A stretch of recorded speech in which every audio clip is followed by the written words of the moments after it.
And a great honor, of course, to be able to speak about the glorious Quran and to share some insights into one of the most beloved surahs of the Quran, one which many of us recite frequently.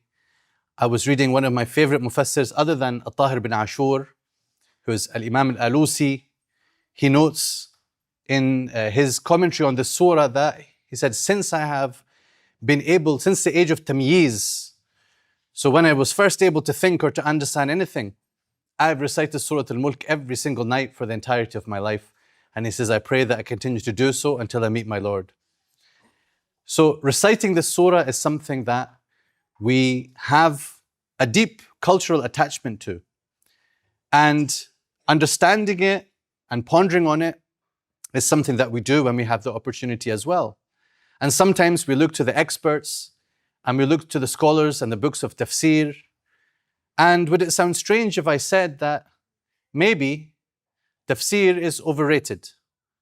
I can say that because I do enough to show my love for Tafsir that I can then say, but Tafsir isn't everything. Probing into the deep meanings and the Arabic structures will get us somewhere, will help us with something, but help us with what? Just like reciting itself has a purpose. It leads to something. We read the Quran in order to hear the Quran, in order to listen to what Allah is telling us. And we listen to what Allah is telling us so that we can obey and follow what He's telling us. And we do those things so that we can attain success in this life and the hereafter. This is the chain of literacy as I like to think about it. One thing leads to the other. And if at any point we are finding that our reading is not leading to that success, if reading is not leading to following and obeying Allah's commands, then something is broken. Maybe the bit that's missing is the bit in the middle, which is understanding. And so we can seek whatever we can to understand. Is this a book of tafsir? Or is it basically a translation? Is it just that I need to be exposed to the essential meanings in a language that I understand? So this is something that we should take as not only desirable, not only as the cherry on top, but as something that is urgent and that we all deserve it. And if there's anything preventing us from that, then this is clearly from the shaitan that wants us not to know what's in this book. And maybe to keep us busy with some things and to forget other things. So tafsir is great, but tafsir is also not everything. And I, inshallah, am hoping to go through all of 30 ayahs of Surah Al-Mulk today. And I would like to finish the slides and to finish the presentation, but also I want to say finishing is overrated. Finishing is overrated. It's okay to take things slowly. It's okay and in fact desirable and good and honorable and rewardable to slow down, to figure things out, to ponder on things. And this is of course what we call tadabbur, the Arabic word that we use most of the time for thinking about the Quran, reflecting on the Quran, is tadabbur. But sometimes when we give something a fancy name, it also becomes a bit intimidating. How am I going to do tadabbur? What courses do I need to attend for tadabbur? Inshallah, there can be courses. We should benefit. We should learn from the scholars and the experts. But in the first place, it is just about bringing yourself to the Quran, listening, and wanting to know what Allah is saying to you, what He's saying to me. And we can all do this. And if we want to be clear about what is meant here, what is this referring to, then we ask the scholars. We clarify things. But in the first place, it's about being serious, about being ready to slow down, to repeat, and then also to go deeper when we have the chance. So maybe today we will have something more like a surface level. But I'm going to also show you some things that go beneath the surface, just so we get a taste of that. And this will show you the depths and the beauties that are in this field of tafsir. And in works of tafsir like al-Tahir bin Ashur, if you are only an English speaker and you can't read Arabic, then until now you could not know about those depths in al-Tahir bin Ashur's tafsir. And through our project, you will also not get all the depths that are in an Arabic tafsir, which is massive like this in many volumes. But the core things is what we're going to share, the core meanings, a translation that follows the lead of his tafsir. And we were doing a lecture yesterday, just nearby in the university, which was called What If Ibn Ashur Translated the Quran? So the translation that you're going to be seeing here is based on this proposition. We're imagining that Ibn Ashur himself set out to do an English translation. What would that look like? I claim that what you're going to see, that's what it would look like. That's what it would look like. But also you're going to see some features here, which I hope give you some ideas about how you can keep benefiting from the various translations and tafsirs and commentaries and lectures and lessons and websites and apps that are available. Because the more and more that they are producing these resources, the less and less of an excuse that we have to be failing to use them, to be claiming that the Quran is out of reach, when in fact it is in your hands. So, Surah Al-Mulk, of course, begins with تبارك الذي بيده الملك وهو على كل شيء قدير. It would be beautiful perhaps if we spend some time to recite these ayat in Arabic. And of course, I encourage to recite in Arabic. And yes, I encourage you to do that even if you are not someone who understands Arabic. Because we are connecting with the words of revelation. And in fact, what I would recommend is that you have a process of going back and forward between the Arabic and the translation and commentary and the process of reflection, and you come back. And I like that when we recite this, maybe the first time we recite it, we didn't have any or much understanding of the meanings, but then we go and learn something, and then after that come and recite it again. And this time allow your recitation to have within it your thoughts and your feelings that you experienced as you were learning. And now your second reading will not be like your first reading. And you will imprint some of that understanding onto the pages of the Mus'haf that you are reciting from. So that's the idea of repeating, coming back, right? And we'll see exactly this theme in another context here in the surah. So I'm going to focus on the meanings which can be presented in translation. We can, of course, start to probe into each word in Arabic and the meanings it contains, and then we can talk about how insufficient this translation is. As the translator, I will be the first one to admit and declare how insufficient this translation is. My mentor, Professor Abdul Halim, who's famous for his Quran translation, he tells a story that someone came to him and said, I like your translation, but I like the Arabic better. He said, well, I wasn't claiming to be as good as the author, right? So we have to have a realistic expectation when it comes to translation. How can I capture all the depth of tabaraka and how tabaraka relates to baraka and mubarak and all these words which are, these gems in the Quran and how they connect to meanings of growth and plenty and goodness and being good to people and being deserving of praise. We can only try to choose a few words in English that get us somewhere in the department and in the right direction. Supremely blessed is he who holds all sovereignty and who is capable of all things. He who created death and life to make it known which of you are better in action, and he is the mighty, the forgiving.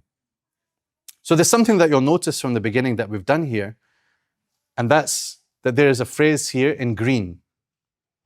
Now the reason that there's a phrase here in green is there are many places, if you do read books of tafsir, where the scholar will tell you this particular phrase can be understood in more than one way. And even the grammar of it can be interpreted in more than one way. And therefore, in the translation, it could be translated more than one way. And that's why, in working on this project, we want to preserve this diversity, this multiplicity, these layers of meanings, because I believe, and this is what Ibn Ashur also teaches, that when Allah Azza wa Jal words things in a way that can be understood in multiple ways, He wants us to understand it in multiple ways.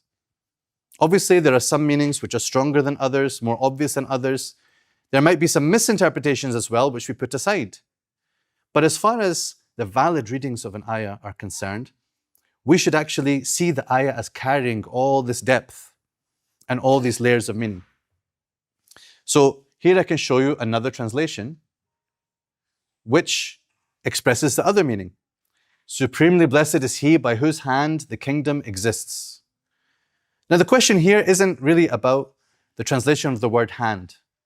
Obviously, people sometimes get caught up in these questions and make it a point of debate. Instead of focusing on what is Allah subhanahu wa ta'ala describing to us, what is it that He wants us to understand? He wants us to understand His perfect power and control and sovereignty and authority. And He's expressed this by saying that all of the kingdom is in His hand, or all of the kingdom is by His hand. So there's a difference here in the meaning of the ba in biyadihi al-Mulk. Does it mean that it's in His hand? So the translation then here is a bit more idiomatic, who holds all sovereignty? Or is it a description about how everything that exists came about by His action, by whose hand the kingdom exists? These are not clashing meanings, they are complementary meanings, because the fact that Allah created everything is exactly why He has the full dominion, control, authority, and sovereignty, and who is capable of all things. So these are what I call the forks in translation, where you could go this way or you could go that way, and then you come back to the main path, and who is capable of all things. وَهُوَ عَلَى كُلِّ شَيْءٍ قَدِيرٌ. But there's something else that we've done in this translation, which is to say, can we introduce some clarifying phrases which help us to understand this better? That in a way we can expand on it, we can unfold this translation, and then maybe come back to this level again. As we say, read, expand, and repeat. And you come back and understand this better. Let's have a look at what this might look like. Supremely blessed and praiseworthy is He. So now we've recovered something that we lost in the first translation of Tabaraka. We put it here in the second layer. Supremely blessed and praiseworthy is He who holds all true sovereignty, and who, unlike the false deities, is capable of every potential and has power over all things. He who showed this power when He created death and life, including in you humans, to make it known which of you are better and worse in action in this life. And when you return to Him after death, He is the mighty in retribution, the forgiving towards sincere servants. So, if we were doing a full dars of tafsir, and we were studying Ibn Ashur's text, you would know exactly how he went about explaining all these various points. But here I've summarized for you many things that he's discussed. First of all, to understand who is being spoken to by this surah. Of course, everybody. But the first addressees of this surah were the mushrikun of Mecca, the people who were worshipping idols. And they're being told, you even know when you're doing this, you know that in fact, they are not the ones who hold the sovereignty. They are not the creators of the heavens and the earth. And some ayat of the Quran show us that they knew this. They admitted this when push came to shove. Yes, that's Allah who did that. So he is saying that to them, therefore you should consider Him to be transcendent and the one worthy of worship. And you should have no regard whatsoever for these things which have no power even over themselves, let alone on anything else. And then he is telling us about the nature of life. He created death and life. When we ponder on the Quran, there are many things that are very observable even in a translation. As long as the translator didn't choose to swap around the words, you see the order here. He created death and life. And he didn't say life and death. خَلَقَ الْمَوْتَ وَالْحَيَاةَ. In this order, it is in the ayah. So it raises questions. The question is, of course, why death before life? And there could be lots of different answers. I could tell you, if you want, what Ibn Ashur says about this. But the first important thing is that you have the question. You have the curiosity. That's not going to send you off into a spiral of doubt and problem. It's going to make you keen to come back to the Quran. Maybe just as you continue reading in this surah, some answer will come to you. Maybe as you recite it again and again, and you're sincere to Allah subhanahu wa ta'ala, He will open up the door of understanding.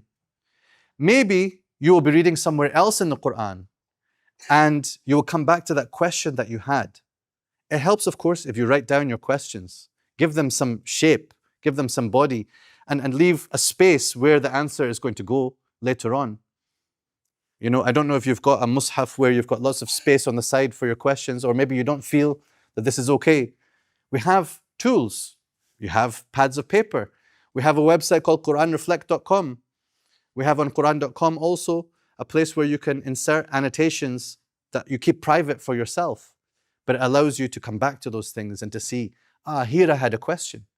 Later on, in some lesson or some lecture, or maybe through a life lesson, something that happens to you, you're like, now I get it.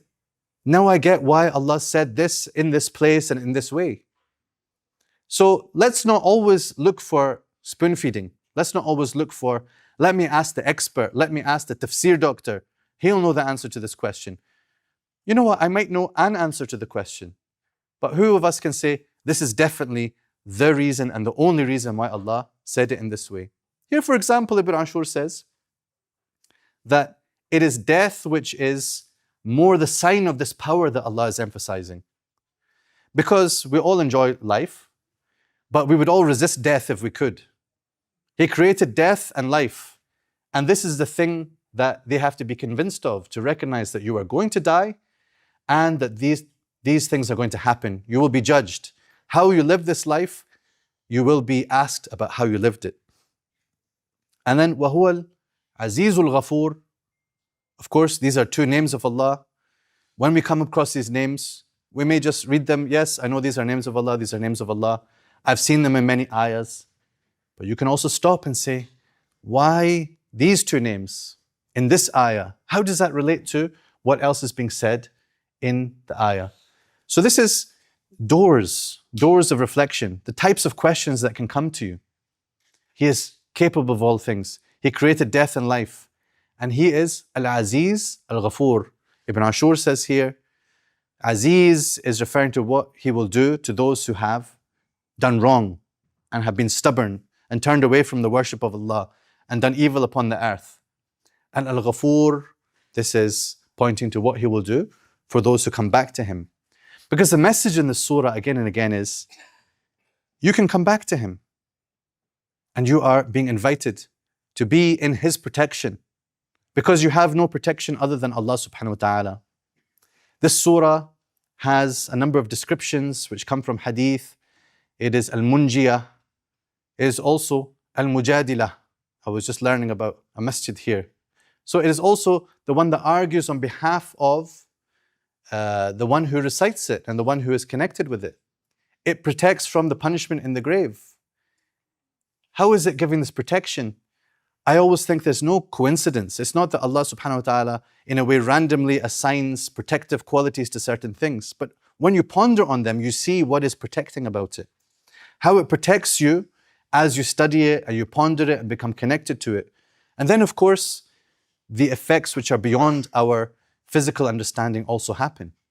It's protecting you because it's showing you how to be in Allah's protection in this life, how to be one of His awliya and to be in His patronage and care.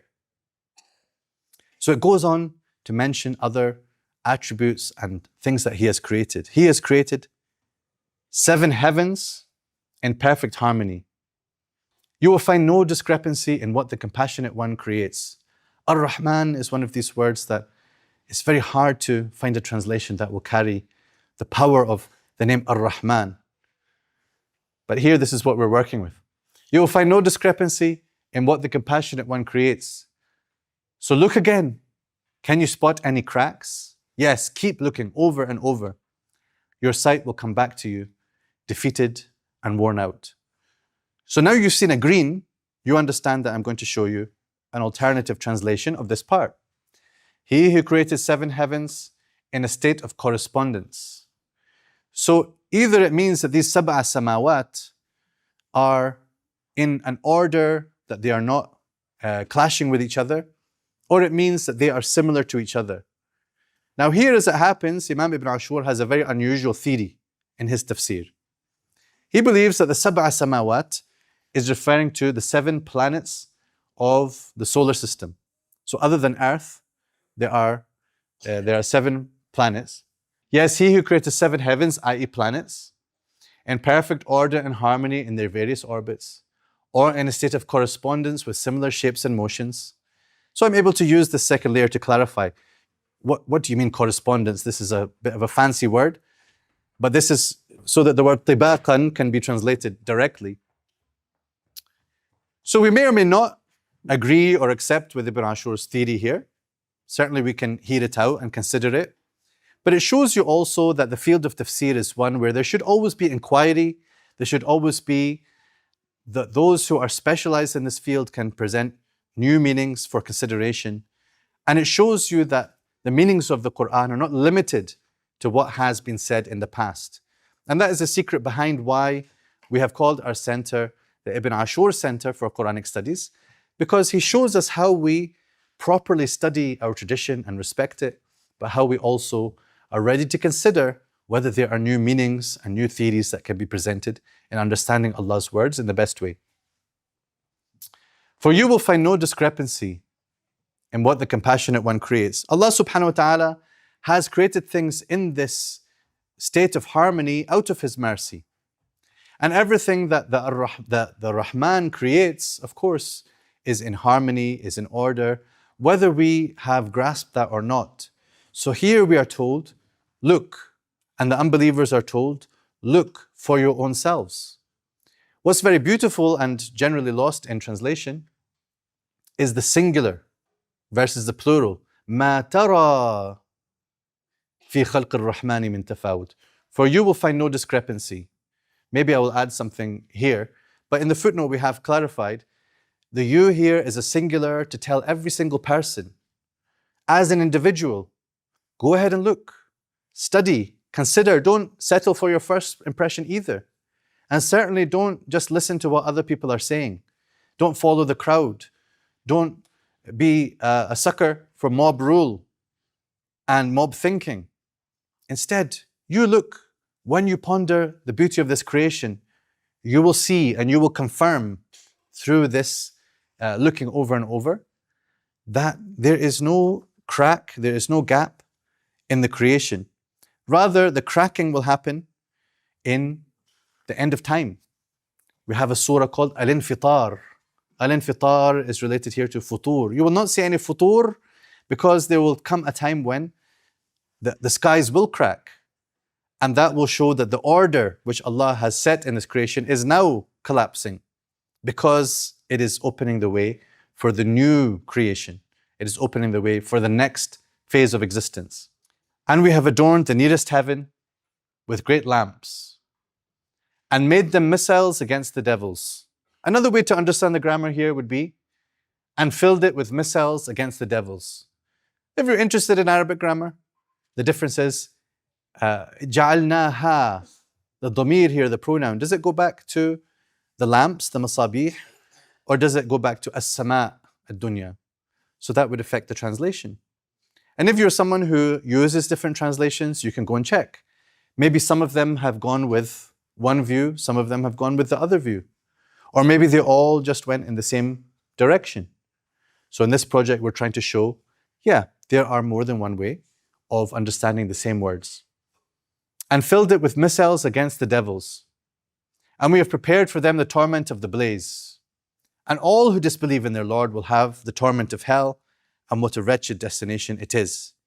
As they are thrown into it, they hear a choking sound from it as it boils up, almost bursting with fury. Every time a group is thrown in, its keepers ask them, did a warner not come to you? So as-sama ad-dunya, the nearest heaven, this may refer to, as we understand it, the observable space and where we see the planets. It can also refer to the sky above us, within the earth's atmosphere. Because certainly in this ayah, Allah does not say that He placed the lamps inside the heaven. He says He beautified the lowest heaven with lamps. So even our sky is beautified by the lamps from the distant skies and outer space. And we have adorned the nearest heaven and the view from earth with great bodies and stars like lamps, and made some of them, so he explains this to be meteorites, into missiles defending divine secrets against the devils. This points to the greatness of the Quran, the preservation of the Quran. There is a whole war happening up there that we can kind of observe an effect of it, an aspect of it, part of its reality, but it has, if you want, a metaphysical or supernatural or a level of reality that's beyond our instruments to comprehend. We cannot measure the devils. We don't know how the shayateen or the jinn, how did they climb up into the sky? How did they used to do that? How do these meteorites disrupt their paths and prevent them from interfering with what Allah Azza wa Jal is preserving? But the ayat are pointing to the significance of the Quran. And all who disbelieve in their Lord and associate partners with Him will have the torment of hell, and what a wretched destination it is. And then the other ayah which is expanded here, every time a doomed group is thrown in from yet another nation, its angelic keepers ask them reproachfully, did a warner not come to you? So these are some very small points of clarification. They help to just join the points together for there to be a flow, because it's important that we learn to read the Quran in this way, and even that we learn to read the Arabic Quran in this way. The most expert readers of the Quran, the scholars of the Quran, they see how things are interconnected. But when you haven't been initiated into that or haven't been trained in that, sometimes you see there's one ayah, then another ayah, then another ayah, and you feel that they're disjointed. And sometimes even we talk about them in disjointed ways. But we need to reclaim the idea of reading the flow of a discourse, especially within a surah, a finite, bounded surah like Surah Al-Mulk is only 30 ayahs. How do its ideas flow and connect to each other? So those people who are asked this question by the angels, they reply, yes, indeed, a warner did come to us. But we denied and said, God has not sent down a single thing. You are in nothing but great misguidance. Now what's going on here in the green? If you look carefully, you can see that we have an end of the quote. God has not sent down a single thing, end quote. And then we have a new quote, which is, you are in nothing but great misguidance. So that would imply that it's a new speaker here. So the view that Ibn Ashur prefers is that the speaker of in antum illa fi dhalalin kabir, you are nothing but great misguidance. This is the angel speaking back to them again and telling them that you are now suffering the consequence of your misguidance. And you are misguided here as well on the Day of Judgment. You will not find your way across the Surat. You will not find your way into Jannah. You are in dalal, you are lost. But then the other way of seeing this is it's part of the same quote. So maybe as you've read Surah Al-Mulk, you've always seen it one way or the other way. But now you can understand that both of them can be understood from the ayah. So we denied and said, God has not sent down a single thing. You are in a major state of error, that is all. In antum illa fi dhalalin kabir. So that's what they had said to the messengers. The people go on to say, if we had only listened or used our reason, we would not have ended up among the denizens of the blaze. So let's expand that a little bit to start to see.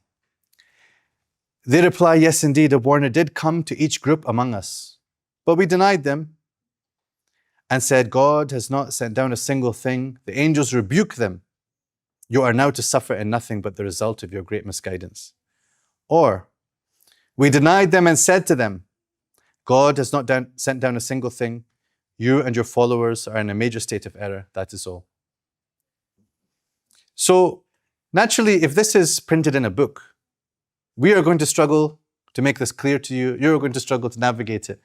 We're looking for the solutions to this. But the good thing is nowadays, we don't have to read the Quran in book form.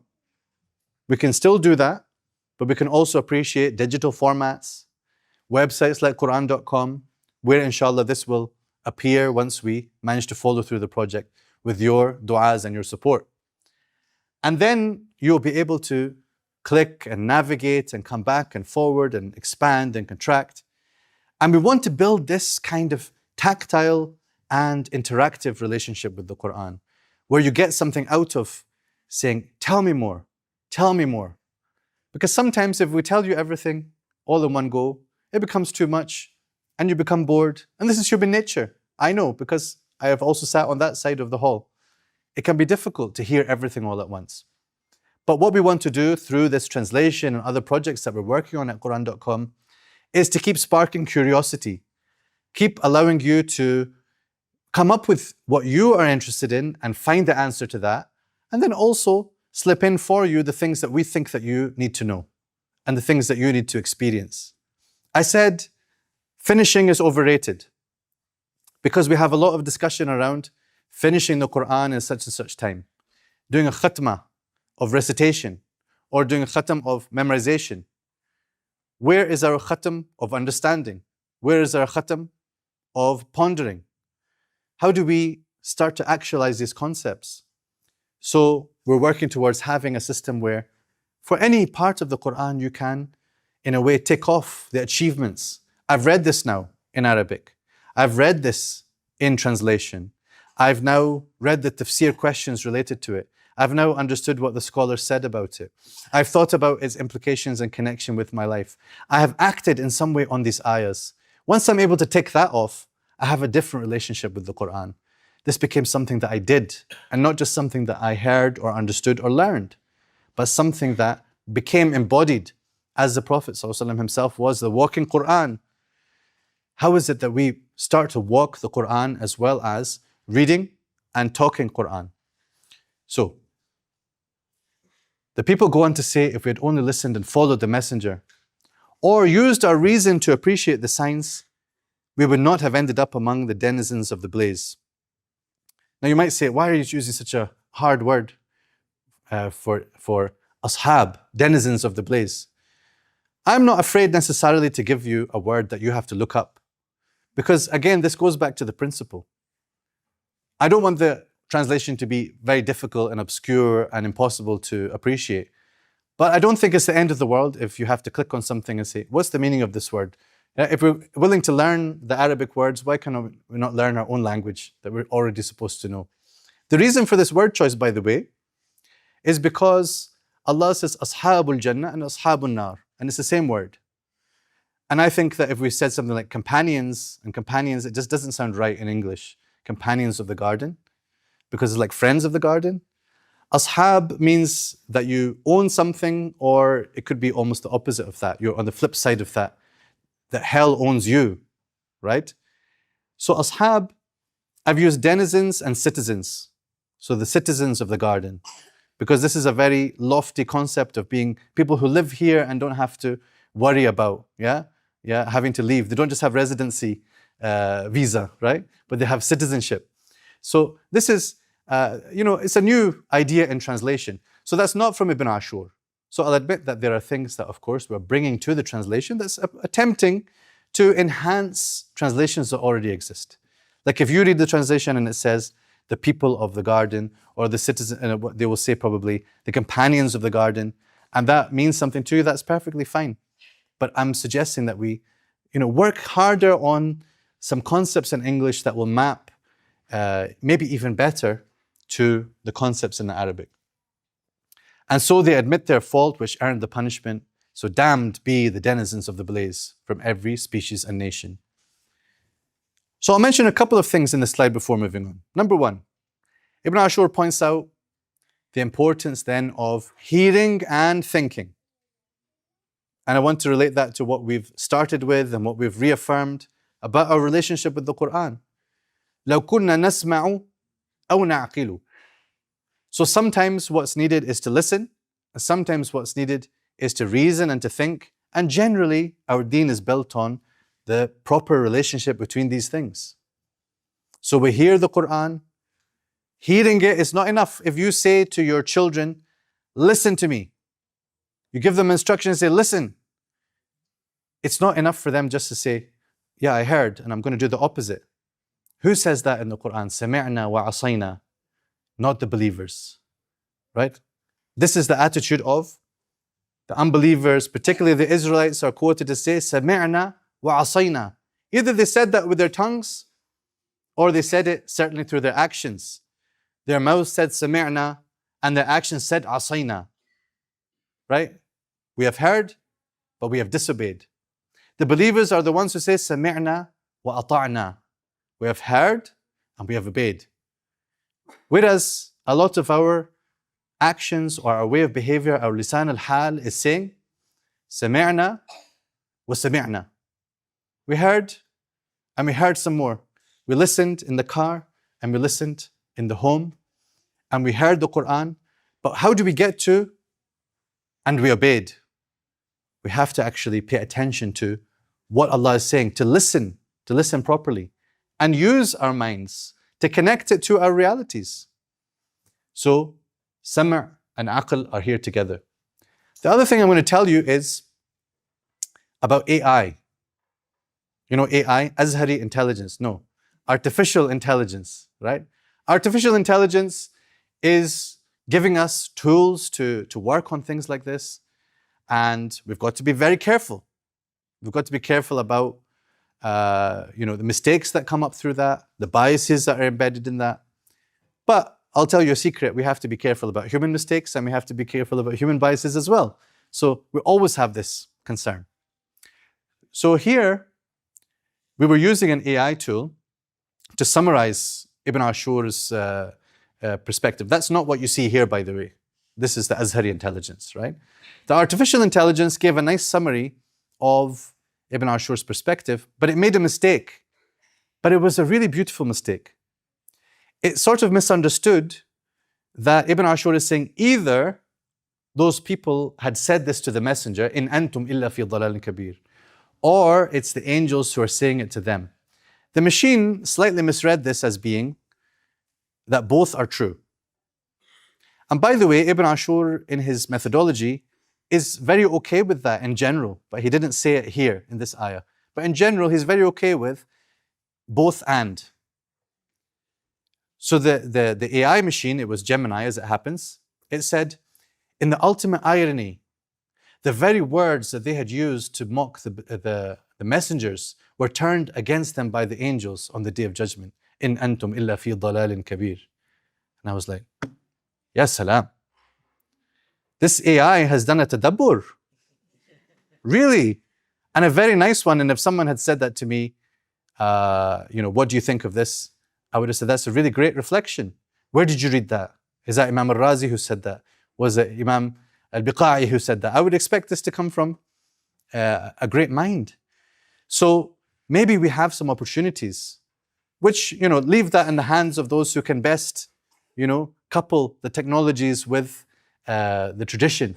And inshallah, we can use these things effectively. But we have to be careful when we are alone and people going to these things and asking it religious questions and asking it fatwas. This is, of course, a big door of fitna.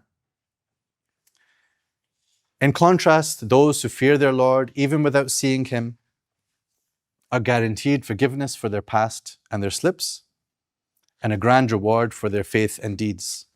So here, of course, Allah subhanahu wa ta'ala generally balances the tarheeb with targheeb and vice versa. When He's giving the bad news of the punishment, He will also give the good news of the reward. And that is to say to you, it doesn't have to end up like this. You don't have to be in the sa'ir and with ashab al-sa'ir, but there is a way out, a way forward. Another future is possible for the Arabs. They can follow this messenger. They can attain to success in this life, success in the hereafter. So the next ayah is an example of where sometimes we can struggle to understand where an ayah is fitting in. And the answer to that may come from what's called asbab al-nuzul. So we have literature, you can find this inside tafsirs, it will tell you the thing that prompted this revelation. Sometimes this is the causes of revelation, reasons of revelation, asbab al-nuzul.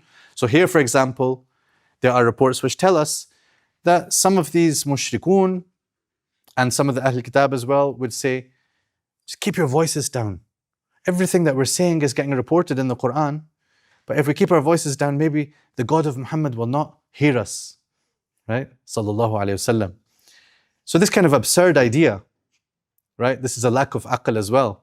And even in that is an admission that in fact, the God of Muhammad is listening and that the angels are recording and that the Quran is coming from Allah subhanahu wa ta'ala. So it's showing them that you kind of know this, don't you? But you're refusing to admit it out loud. You're refusing to do what follows from that. So that's Asbab al-Nuzul.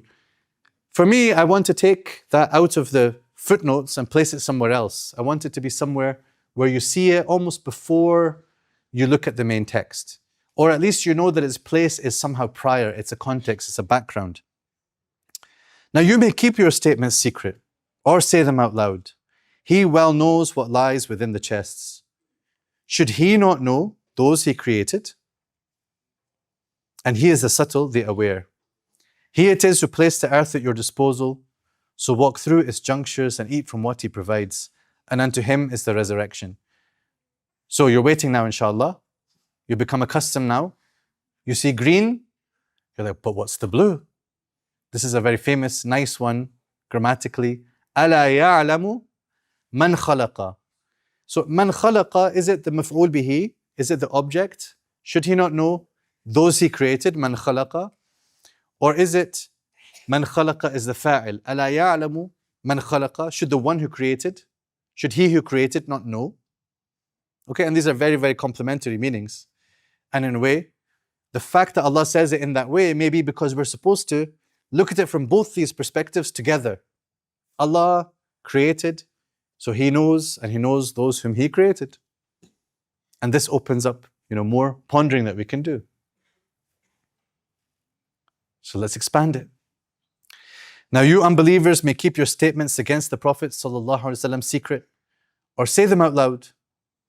Either way, he well knows what lies within the chests of all people. Should he not know the secrets of those he created? Should he who created people not know their secrets? And beyond that, he is the subtle, the aware. So al-Latif al-Khabir, I will say something very brief here, that Ibn Ashur says al-Latif has a number of meanings in the Arabic language and in the Quran and as a name of Allah subhanahu wa ta'ala. It can mean being gentle and being kind. But in the context where it's mentioned with al-Khabir, it's talking about the lutf of his knowledge. So he knows all subtleties that may be hidden to most people.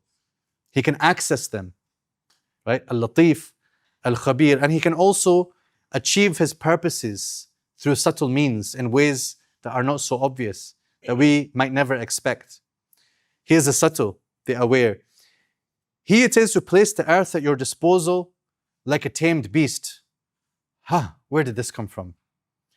It came from the fact that Allah used certain words here which point to an imagery. I'll explain that in a second.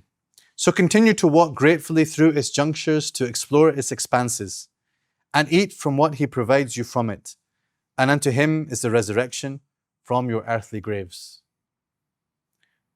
So there's something that I got when reading this tafsir that I hadn't realized before. Maybe I should read more, but Allah subhanahu wa ta'ala calls the earth here dhalulan. Ja'ala al-arda dhalulan. Now, can anyone remember another place in the Quran where the word dhalul appears? You can shout out, it's okay. So it's especially in Surat. لا ذلول تثير الأرض. Right? So specifically the word dhalul comes in Surah Al-Baqarah, the chapter of the cow, in the story of the cow. So among the specifications which are then given to those Israelites because they asked too many questions, the wrong kind of questions. We want to praise the good questions, we want to dispraise the bad kind of questions. So they showed and embodied what it means to ask bad questions that are out of their place and in the wrong manner. So they ended up being told it should not be dhalul, it shouldn't be one that has been broken in and tamed for work on a farm. So Allah is saying here, He made the earth dhalul. So it's like He's connecting that meaning with an animal. Say it could be a horse or a bull or a mule or whatever. He has made it at your disposal like an animal.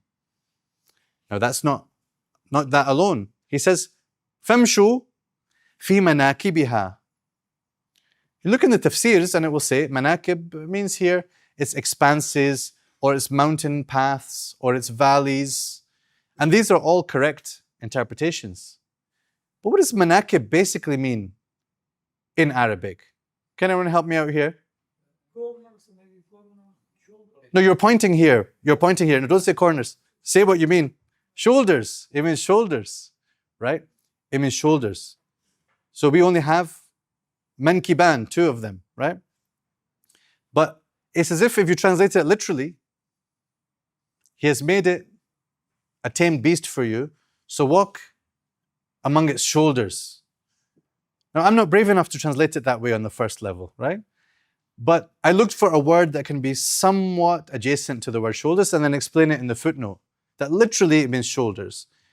So it's like the earth is like an animal, and then when you see these mountains, it's like the shoulders or part of the animal. And you're supposed to walk through the earth as if you are riding on it. And you pointed to another ayah, which actually Ibn Ashur quotes here, فَمِنْهَا رَكُوبُهُمْ وَمِنْهَا يَأْكُلُونَ. In Surah Yasin, Allah has given you the animals, and they are there for you to ride. They are there for you to eat from as well. So the earth itself is like this animal. You ride upon it and you eat from it. So look at the beauty that's embedded. And these are things that are, as we say, lost in translation. But we can recover it somewhere. We can recover it in the second layer or the third layer because it would be hard to process in the first layer. So continue to walk gratefully through its junctures to explore its expanses and eat from what He provides you from it. And unto Him is the resurrection. Do you feel safe from the one in heaven, causing the earth's upheaval around you so you find it all in convulsion? Or perhaps you feel safe from the one in heaven, unleashing a torrent of stones upon you. Then you will know the reality of my warning. The people who went before them certainly denied, and how terrible was my rebuke. So when people come to the Quran, sometimes looking for evidences for various positions, they might be fiqhi positions, juristic, legal disputes, or disagreements between the scholars. Then they come to the Quran and they find the things that confirm one view or the other. The same thing happens in debates over aqidah or creed or the understanding of belief, where people will say, this ayah proves my point or this ayah proves my point. And it may be that the two groups are using the same ayah to prove their point. So here, for example, this would be a proof of those who say we should describe Allah as being fis sama. And there's a famous hadith and lots of discussion around these things. I definitely don't want to get into the intricacies of those debates. Because when we are studying the Quran, the first thing we should be saying is, what is Allah telling me here? He has not started this ayah in a way that's telling you, think about what it means for Allah to be fis sama. But He has taken that as a description that you will understand something from it immediately and directly. At the same time, in the Arabic language, there are other possibilities. Is this intended as a singular, referring to Allah subhanahu wa ta'ala Himself? Is that singular perhaps referring to an angel like Jibreel alayhi salam as man fis sama? This is another opinion in Tafsir, and Ibn Ashur mentions it.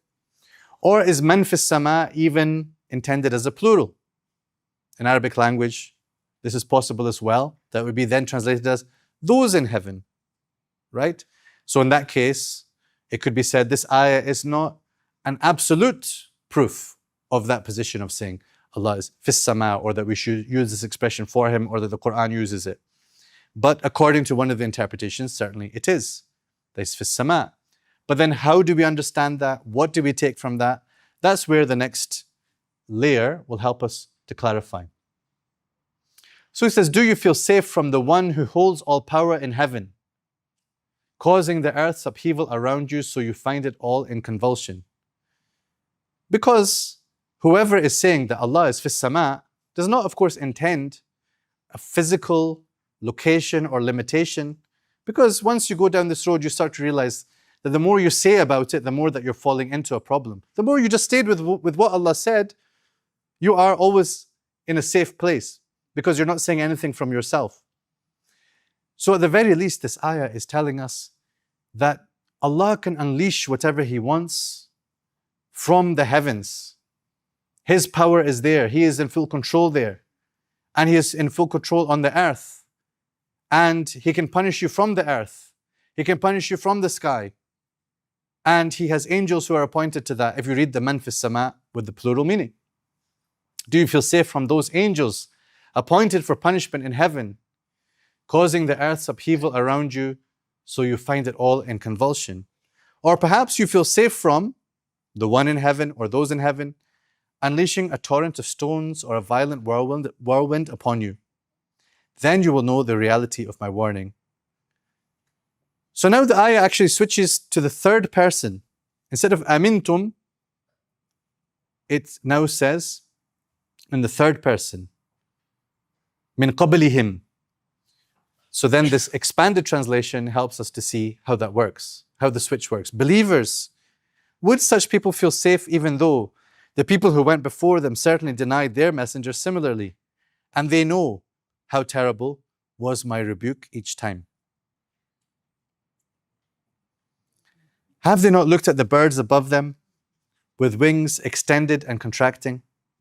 None holds them up but the compassionate one, for He is cognizant of all things. Yes, I know I can choose an easier word than cognizant, but it's okay. It's okay to look something up. It's all right. And also, I'm here to explain. Here, Ibn Ashur says, Basir doesn't mean seeing in the normal sense. It means having full awareness, being fully aware of all things. Now, who can you claim to make up your army that aids you, other than the compassionate one? The disbelievers are nothing but a state of delusion. Or who can you claim will provide for you, if He should hold back His provision? Yet they persist in arrogance and diversion. So this expression, who can you claim, can be like a purely hypothetical thing. Who would ever be this person for you who defends you if you are in the opposite army against Allah subhanahu wa ta'ala? Who could you claim is going to give you rizq if Allah withholds His rizq from you? There is no one. Or we can see the expression as pointing to their idols, because they were worshipping idols. So who are these? Who are these that make up your army? Who are these that will provide for you? Have they not looked at the birds above them with wings extended to soar and contracting to push higher? I'm really happy with this bit, by the way, because صَافَّاتٍ, this is a ismu fa'il, which points to the almost the constant nature of their extending their wings. And يَقْبِضْنَ is a fi'l, mudari', it's an imperfect verb, which indicates that it's the occasional thing. It's the interruption of the صَافَّات is يَقْبِضْنَ, صَافَّات, يَقْبِضْنَ, right?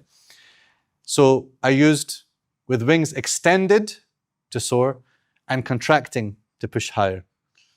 You know, many times the translator will spend a long time on something and think hard about it. Then you will never know until we do a talk, then we can tell you, I worked hard on this one. They should see that none holds them up but the compassionate one, for He is cognizant of all things. Now, who can you idolaters claim to make up your army that aids you when called? Who can do that other than the compassionate one when you take Him as your ally? So this is what Ibn Ashur says the point is here about these birds. That look how they are in the mercy of Allah, how He provides for them, how He saves them from destruction, right? Tonight I'll be flying again in a plane. Every time I go, I'm just like, how does this plane stay in the sky? I know there's physics, but physics is not a replacement for it's the mercy of Allah subhanahu wa ta'ala. Because who created the physics? Who created the laws? Yeah? You know who created? Allah. Yes? So Allah created everything. So Allah also created those birds. And He created their bodies, and He created their feathers, and He created the hollowness in their feathers. And He has created the aerodynamics and the air itself and how it works for us. All these things are in the creation of Allah, and if He wished to change any part of that at any time, He could. So we are always held up in the mercy of Allah and could drop at any time if He so wished.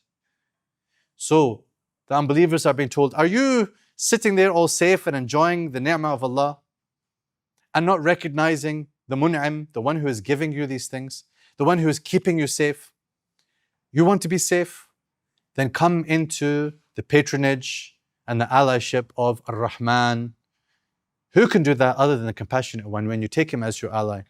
The disbelievers of all times are nothing but a state of delusion when they feel safe from God and protected by their idols. Or who can you claim will provide for you if he should hold back his provision of rain and nourishment?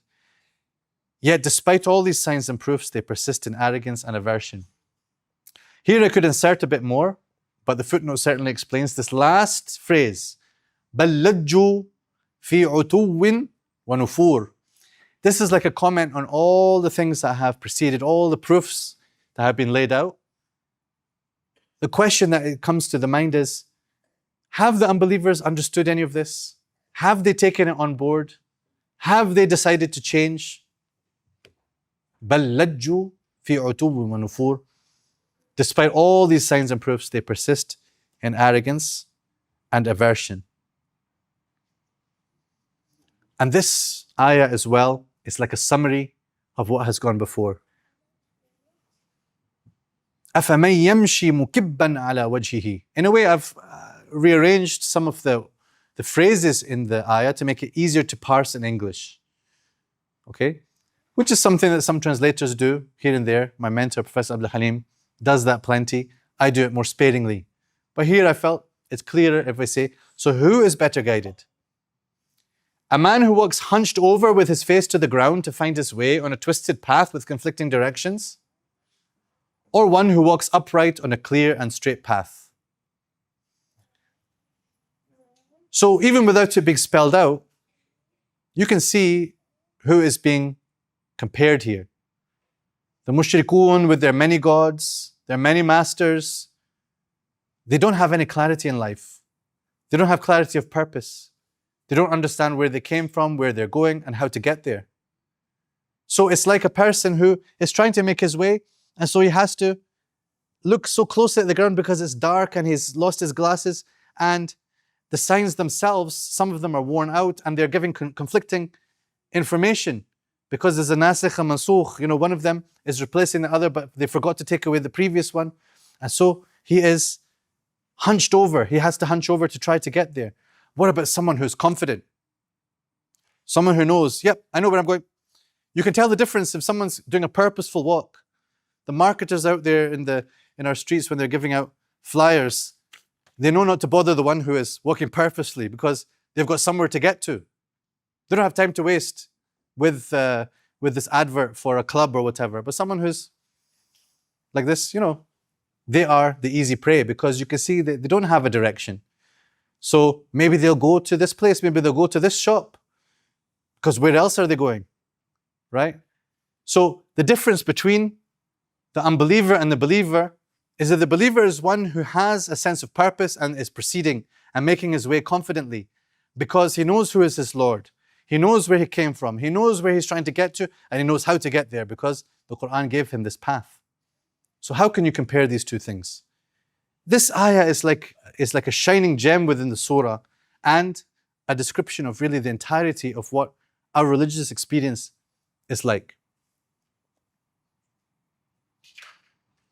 And then we have the Qul passage, right until the end of the surah. Qul, Qul, Qul. And then some more in the next section as we conclude.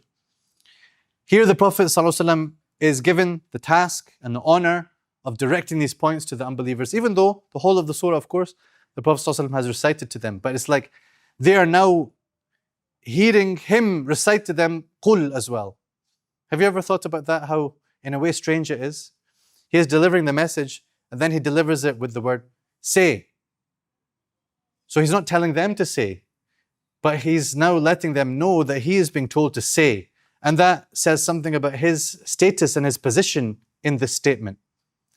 Say, it is he who brought you into being and gave you hearing, eyes, and reasoning hearts, af'idah, though you are hardly thankful. Say, it is he who multiplied you on the earth, and to him you will be gathered. They ask, when will this promise come about, if what you say is true? Say that knowledge lies solely with God, and my role is only to convey clear warnings. So when they see it up close, the faces of those who disbelieved are pained. And it is said, this is the very thing you used to claim would never happen. So here we have a little green part. Here there are a couple of possible meanings. And here the meanings are related to the authentic qira'at and readings of the Quran. Because this green one is according to the majority reading of Hafs and Asim. It's also according to the majority of the canonized reciters of the 7 qira'at. But there were some of them who recited also, and this goes back also to the time of the Prophet ﷺ, this recitation, instead of kuntum tadda'un, kuntum bihi tadda'un, it's kuntum bihi tad'un, tad'un. So that can have another translation as well. This is the very thing you used to call for. So in the next layer we can see the clarification of this. Say to them, Prophet, it is He who brought you into being, though you are hardly thankful, if at all. Actually, Ibn Ashur here says the expression قَلِيلًا مَا تَشْكُرُونَ should be understood to mean you are not grateful at all. You have no gratitude at all. This is a way in the Arabic language of denying that something exists. So I felt like a way of combining that is to use these two layers. Though you are hardly thankful, if at all. So I'm not even admitting and accepting that you have any shukr, but if you do, it's very little. Say, it is He who multiplied you on the earth, and to Him you will be gathered with all generations after death. They ask repeatedly, when will this promise come about, if what you Muslims say is true? That helps you to understand now that was a plural verb. Kuntum sadiqeen. Say that knowledge lies solely with God, and my role is only to convey clear warnings. So when what is promised arrives and they see it up close, the faces of those who disbelieved are pained, and it is said to them by the angels, this is the very thing you used to claim would never happen, or the very thing that you used to call for mockingly. So both of these, of course, are valid meanings. The qira'at then are giving us that multiplicity of meanings. By studying the various readings and what they mean, we can get more dimensions of meaning. And this is something also that you can look forward to on Quran.com, where we will have something called the qira'at fact files. It means that inshallah, if you're interested in this dimension, you can click through and see these are the meanings, and that's what it comes from, and that's how it works, and that's how the meanings also complement each other or work together. Say, have you ever considered whether God should cause me and those with me to perish, or instead show us mercy? Who could protect the disbelievers from a painful torment? Say, He is the compassionate one. We have believed and placed our trust in Him, so you will soon come to know who is in clear misguidance. Or, so they will soon come to know. This is the other qira'ah. Again, both authentic readings. So they will soon come to know who is in clear misguidance. Here, the quote mark has to move also, the subtle thing. So you will soon come to know, this is part of the same statement that's being made to them. Otherwise, we have to see end quote, so they will soon come to know who is in clear misguidance. So this goes back to the context that people have been wishing for and plotting for harm caused to the Prophet ﷺ. They have been plotting to kill him. They wish that he would go away from them and they would be done with the hardship that he's causing them as they are trying to cling on to their shirk and their control in the dunya.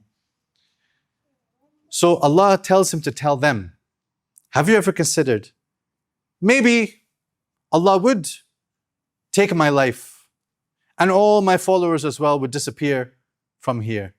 But how is that going to help you when you have earned this punishment upon yourself? You need us to be here to remind you so that you come back. Getting rid of us will not solve your problems. Whether God should cause me and those with me to perish, or instead show us mercy by extending our lives as He wills. In either case, who could protect the disbelievers from a painful torment they earned by their own actions?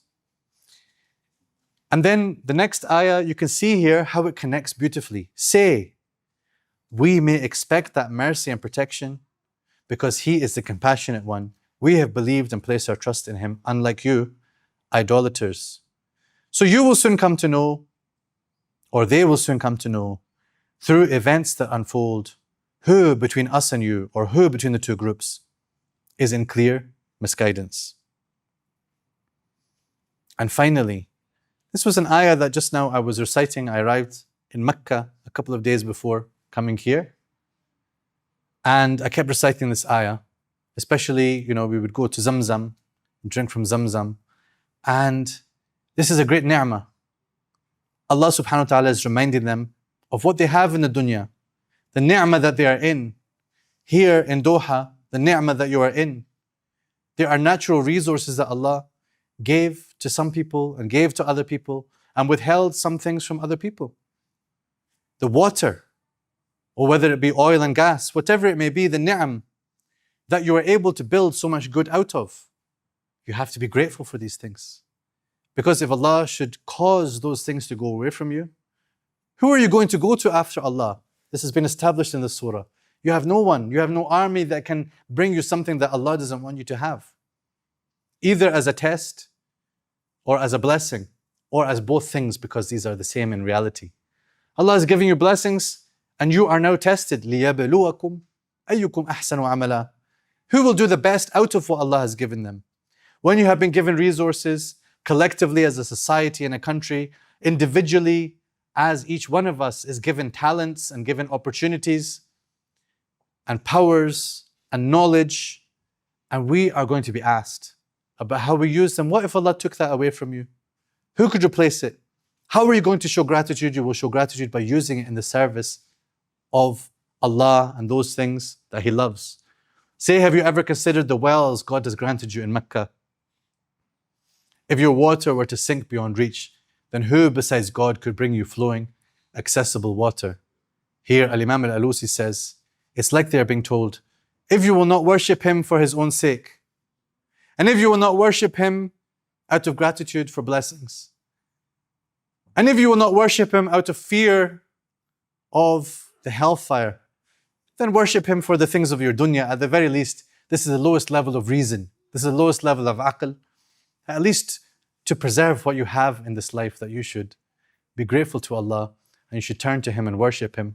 لِإِيلَافِ قُرَيْشٍ إِيلَافِهِمْ رِحْلَةَ الشِّتَاءِ وَالصَّيْفِ فَلْيَعْبُدُوا رَبَّ هَذَا الْبَيْتِ. One way of reading this is, by the very fact that they have this security and they're able to move around in the land and they're able to trade and to build their civilization, then for this reason they should worship the Lord of this house, who has fed them and saved them from hunger, and who has given them aman, security. What a great blessing also it is, as I was reminded when I came here, the security of, the ni'mah of security, being able to move around safely, being able to leave your bag somewhere and not worry that someone will steal it. How are we going to show Allah subhanahu wa ta'ala that we benefited from these blessings? We didn't just enjoy them and feel good about them, but we use them in a way that is pleasing to Him. This is where I will conclude my presentation. And inshallah, if we have a chance for some questions, if there's still some time, then we will engage with those. This is to let you know that we have an ongoing project, this translation. I'm sharing with you as it's going. I could have waited till it's finished, 3, 5, 10 years, Allah knows best, but we have a time scale.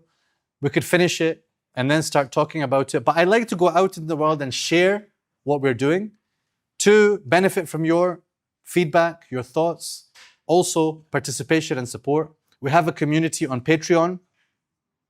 If you don't know Patreon, it's like a creator support project, like a platform where people can support those who are creating content of various kinds.